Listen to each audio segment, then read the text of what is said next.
pourquoi on peut dire que le Zen est un coaching thérapeutique?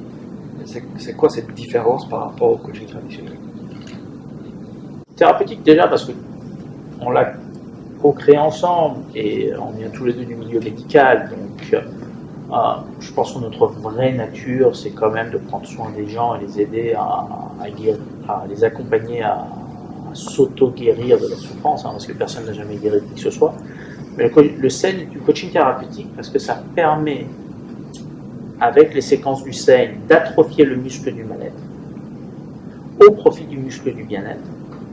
Et une fois qu'on est dans le bien-être, s'attaquer à nos rêves et nos visions. Je dis souvent que la vie amplifie ce que l'on est déjà. C'est-à-dire que si tu t'attaques à des désirs que tu as dans le mal-être, même si tu les obtiens en te brûlant, et en brûlant ta famille, tes proches ou autres, ça va faire qu'amplifier ton état de mal-être. Par contre, si tu t'attaques dans un état de patience, de foi et de bien-être à tes visions, pendant que tu es en train de monter la montagne, c'est là où tu prends du plaisir, c'est là où tu grandis, c'est là où tu t'épanouis.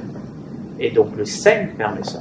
Le Zen permet d'être heureux ici et maintenant, d'être riche ici et maintenant, d'être dans le partage ici et maintenant.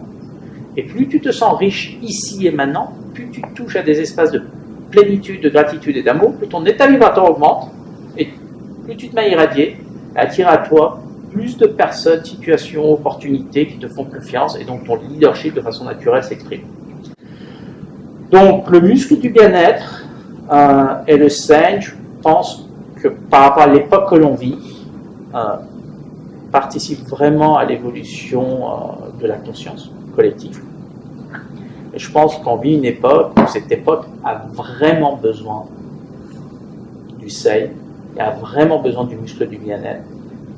Quand tu vois qu'en France, on est le premier pays consommateur d'antidépresseurs anxiolytiques,